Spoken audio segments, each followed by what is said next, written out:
Hey, students.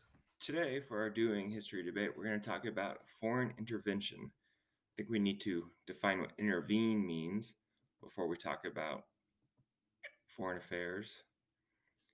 Intervene, we're going to talk about our second one, to become involved in something such as a conflict in order to have an influence on what happens. Have you ever had somebody intervene or interfere in what you may be experiencing? So if intervene means to become involved in something, what could we say intervene in foreign affairs is happening? Foreign means another country. Affairs means ongoings. After you have your key vocabulary word written in your own words, let's move on to our question-focused document. This cartoon by Mr. Steele, Will Poor Cuba Look in Vain, from the Denver Post. We got a couple different characters based on the title, Will Poor Cuba Look in Vain? Who must this be? What's going on where Cuba is? What's going on in Cuba? And who's this over here? So Cuba is not American, obviously. Well, United States of America. What are they looking to? What do they seem to be asking for? What's about to happen to Cuba? This Statue of Liberty here, who does it represent? Us, right? What does Cuba appear to be asking us for? How might this be similar to a problem we face today? Are there any foreign countries that look to us in the same way, that ask us for something if they feel like they're in danger? Try to think about how this cartoon might show us a problem from the past that is still a problem today. After you've done that, create a question about the document. For our contemporary policy debate, we're going to talk about the civil war in Syria, but first we need to find out where Syria is. If we're familiar with the Middle East, there's Europe, Africa, here's the Middle East. And right there where the red mark is where Syria is. So we need to know that Syria is a country in the Middle East. What is happening in Syria? Back in 2011, there were protests in the city of Dara over security forces' detention of a group of boys accused of painting anti-government graffiti on the walls of their school. There was protests in response to that, and the military forces, security forces showed up and opened fire on the protesters, killing 4 people. So Syrian people were upset first about these boys getting arrested for supposedly painting graffiti on the school. But then something else happens that caused the protesters to get even more upset when 4 other protesters were killed. Since that time, we have an escalation of the issues in Syria. You're going to watch this New York Times video to learn more about the conflicts in Syria and how the United States has gotten involved. For your purposes, it's important to focus on that interactions between Bashar al-Assad, who's in charge of Syria, and less about the ISIS issue in Syria in the video. If you don't feel like you get enough information from the video, then you can scroll through this timeline to find out about our involvement. Then remember to complete this chart. You need to tell me what's going on in Syria and what the Assad regime has used on the people of Syria. The video is going to tell you how President Trump has worked to solve this problem. What kinds of things have we done? What military actions have we taken? After you've done that, you need to tell me why people support us getting involved and why people oppose it. Give me your opinion, and then we can move on. For part 2, our past policy case study, we're going to talk about foreign intervention in the form of resolution to recognize the independence of the people of Cuba and to direct the President of the United States to use the U.S. military to carry these resolutions into effect. Time to open up the webpage.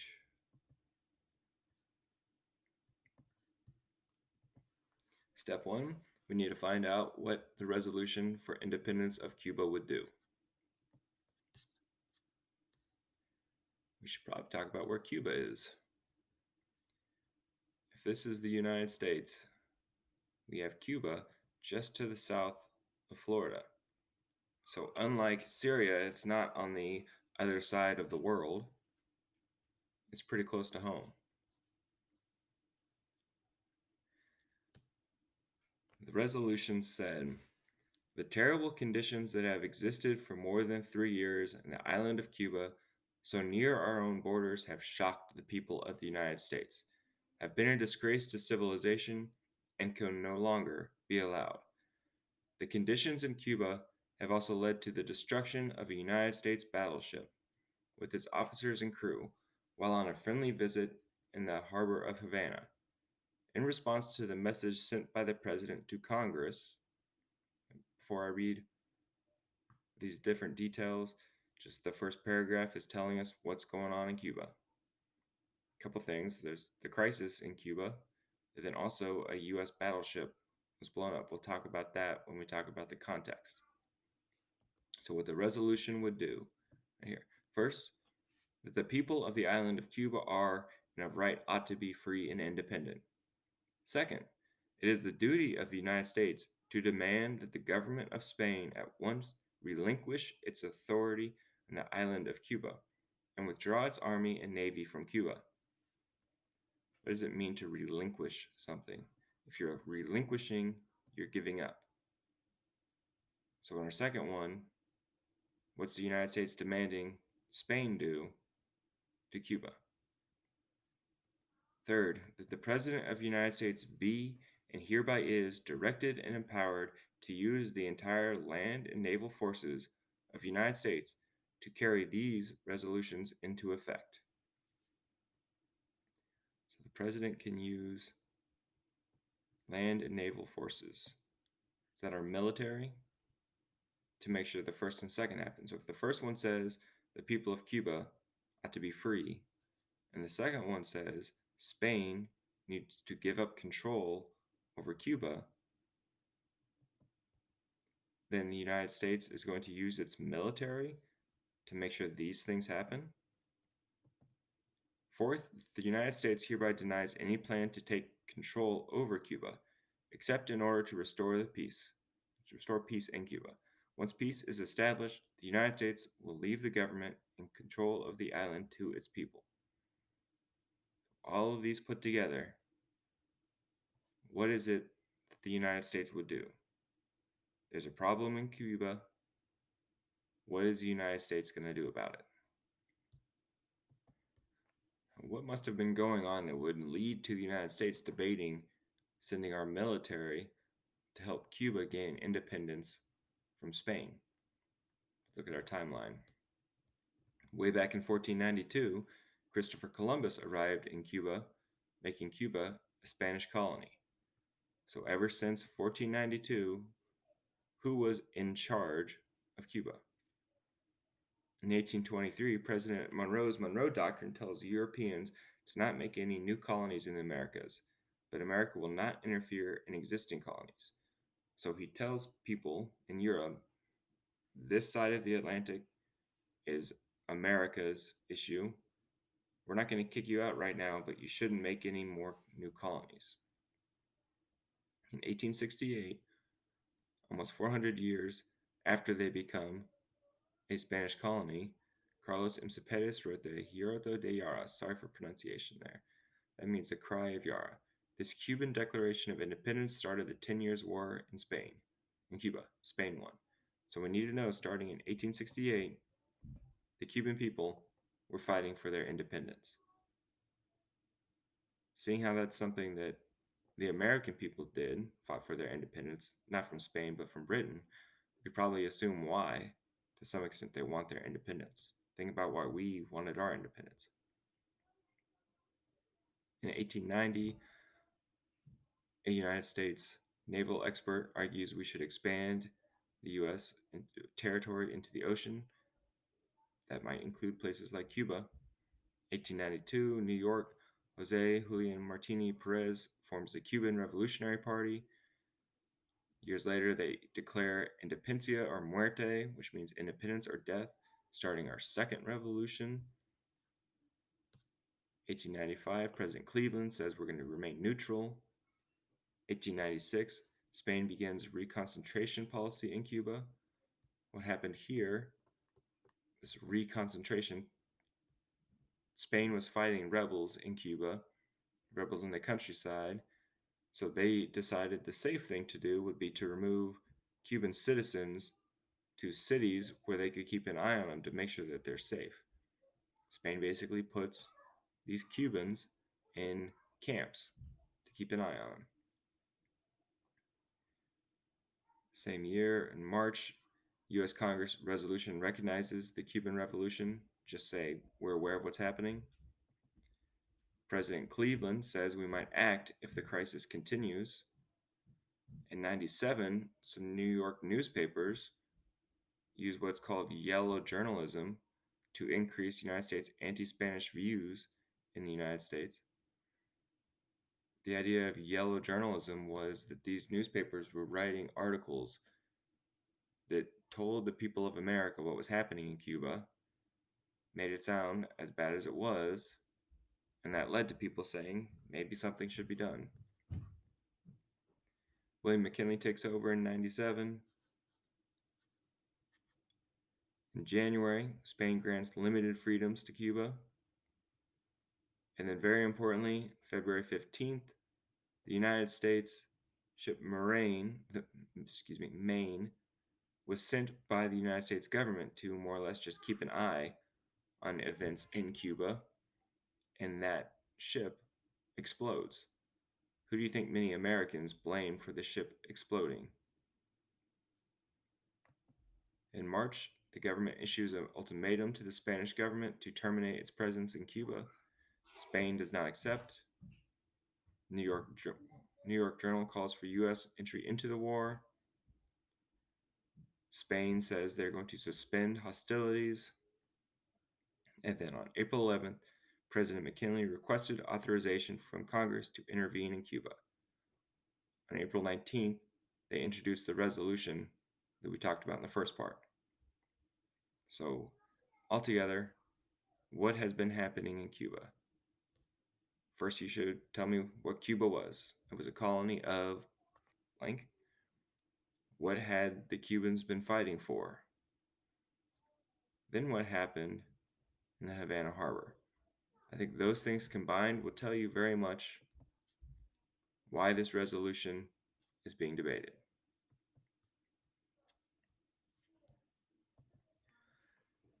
For our first section of documents, the supporting question is, why do some people believe the United States has the right / the responsibility to involve its military in another country's revolutions?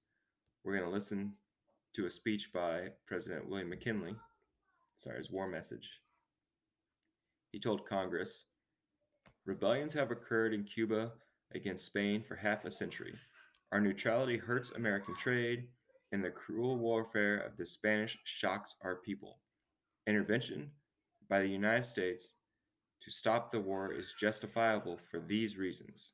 First, in the name of humanity, and to put an end to the barbarities, bloodshed, starvation, and horrible miseries in Cuba. It is no answer to say this is in another country, and it is not our business. It is our duty, for it is right at our door."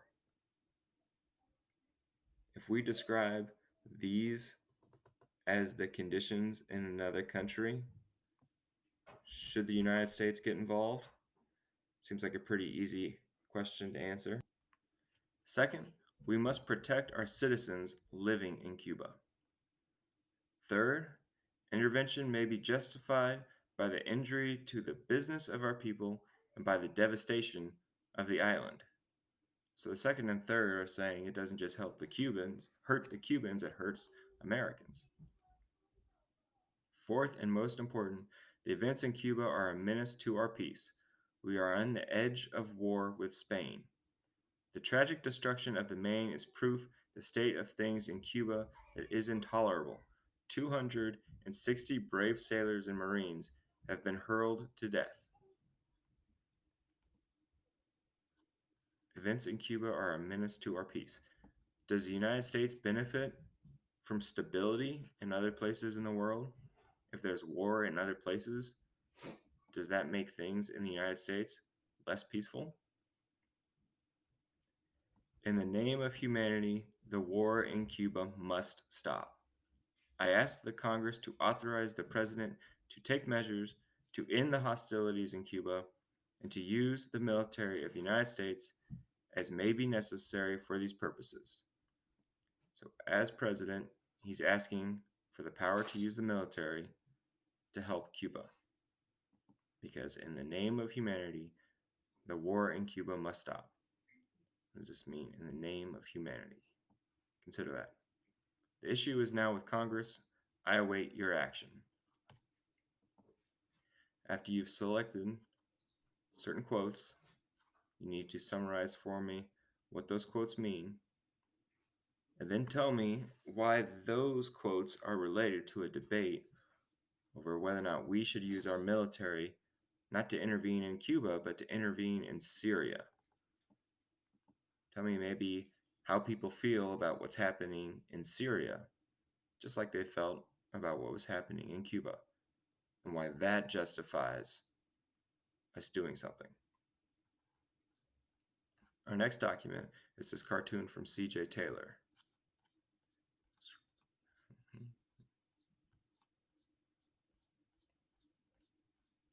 So right here, the Cuban Melodrama. So a couple characters interesting in this one. Who's this guy? His belt buckle should give it away. Who's this man back here? His hat should give that away. What's it look like is happening in this cartoon? Who's this? What does she appear to be asking the United States for? Help? Protection? The noble hero. Who do you think the hero is? Is that us? Stand back there, Galdarni. If you force this thing to a fifth act, remember that's where I get in my work. What does Cuba appear to be asking us for? And how might that be related to today's debate over Syria? I'll tell you that the Syrian people have asked for the United States to intervene. Just think generally, if another country asks for the United States' help, what do some people feel we have an obligation to do? Let's move into section 2. We know why some people think we should intervene, but why?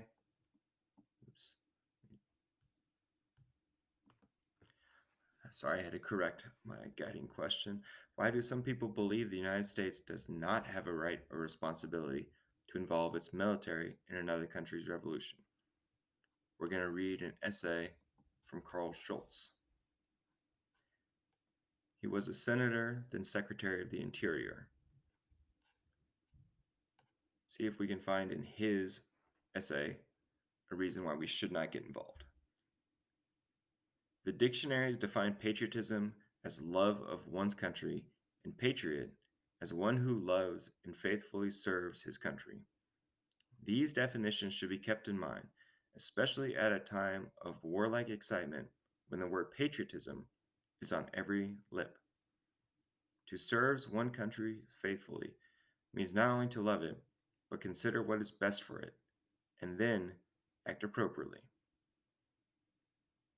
We admire as the highest sign of patriotism the voluntary sacrifice of one's life in battle for one's country. This kind of patriotism captures the imagination, but makes us forget another kind of self sacrificing which is far more useful. While war can help a country, there are less cruel ways than war to accomplish goals. What is one of the unfortunate effects of war? What is part of this cruelty? What happens to some of those people who fight in the war? If people clamoring for war are excited about war, what's going to be a consequence for some of the men who are fought or sent to fight that war? Does Schultz really think that's what's best for our country? The man who resists clamor for an unnecessary war, exposing himself to the criticism of lacking patriotism in order to save his country from a great calamity, is far better patriot than those who cry for war, especially if they let others do the fighting. It's very easy for you to say, yeah, we should go do something about it. We should send our military over there. But if you are not in the military, are you putting yourself in danger, or are you putting others in danger? How is this a reason why we should not get involved in foreign wars? There is no belief more dangerous to the liberties of a free people than the belief that clamoring for war is a sign of patriotism. Can true patriotism possibly be eager to rush our country into war while there is a chance for honorable peace? If we can achieve peace by not using war, should we be risking the lives of our soldiers? How might those ideas be related to today's debate over intervention in Syria?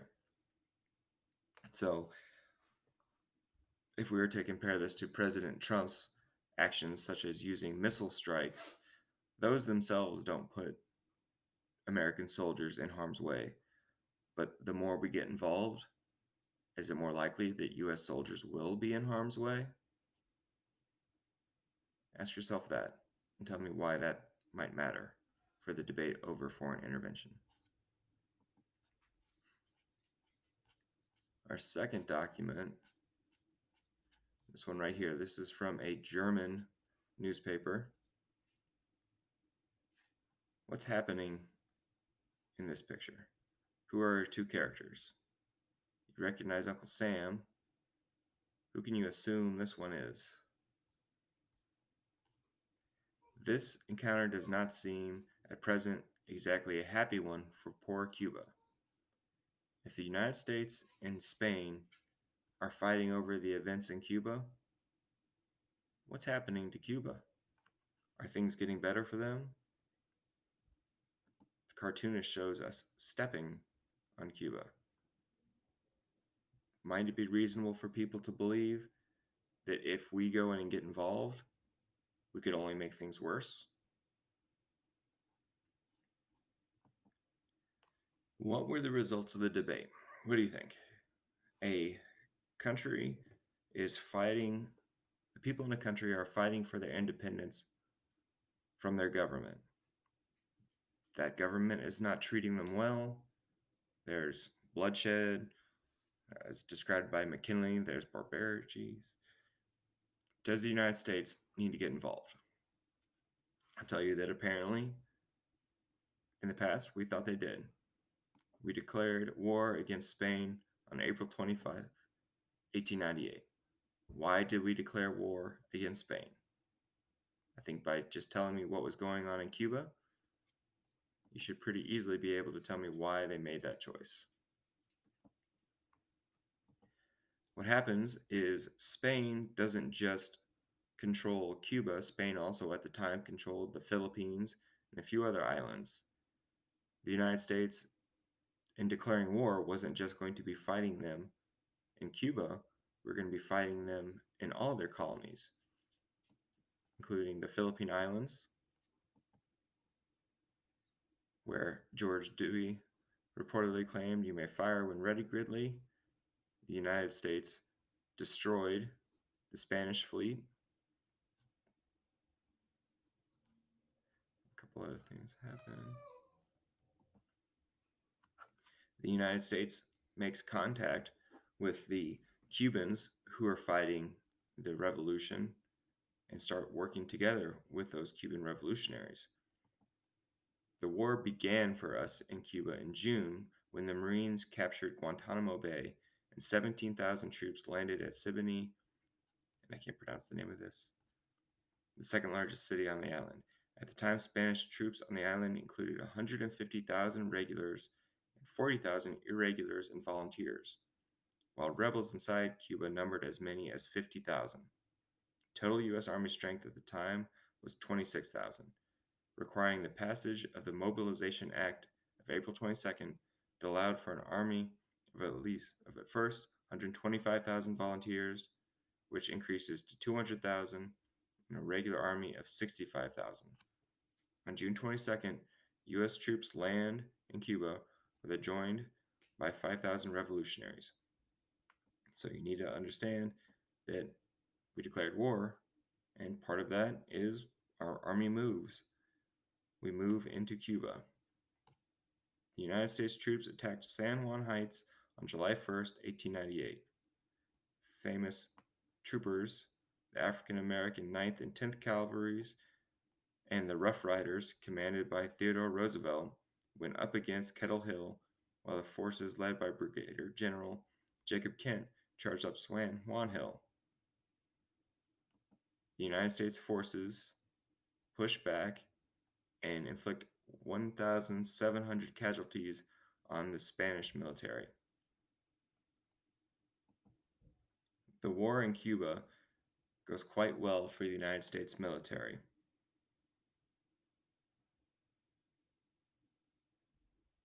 U.S. commanders were deciding on a further course of action. Admiral Cervera left port only to be defeated by Schley. On July 16th, Spaniards agreed to the unconditional surrender of 23,500 troops around the city. We have our military landing in San Juan with no opposition. Basically, we can tell right here that the United States military kicked the butts of the Spanish. So shortly after, representatives of Spain and the United States signed a peace treaty in Paris on December 10th, 1898. This peace treaty led to Spain establishing the independence of Cuba. So Cuba gets to be their own country. So we helped Cuba gain their independence. But furthermore, that treaty ceded Puerto Rico and Guam to the United States. So Spain gave us Puerto Rico and gave us Guam. And then it also gave us the power to purchase the Philippines from Spain for $20 million. So we went to this war thinking that we were going to help Cuba, but what ends up happening for the United States? Do we just appear to have benefited? Sorry, my Screencastify is covering this, but we need to know that the war cost us $250 million and 3,000 U.S. soldiers died. 90% of them died from infectious diseases. So what we get out of this last paragraph is that the United States really seemed to have gotten something out of it. We did do what we promised and help them get their independence, but we seem to also have gotten something out of our war with Spain. We got new territory. However, there was a great cost. We spent a lot of money fighting the war, and 3,000 American soldiers died. So we have some varied consequences, some positive, some not so positive. All right, what's our similarity between the two policy debates? In both cases, what is the United States debating? Remember what intervention means? Where were we thinking about intervening in the past? What island were we going to? Which people were we trying to help? How about today? The first article? What did we read? Where's the problem today? Which group of people are we trying to help today? After you've compared and contrasted the two debates, you can work on completing the policy advice form. For this assignment, it's going to be worth 100 points extra credit. Good luck. Email me if you have questions.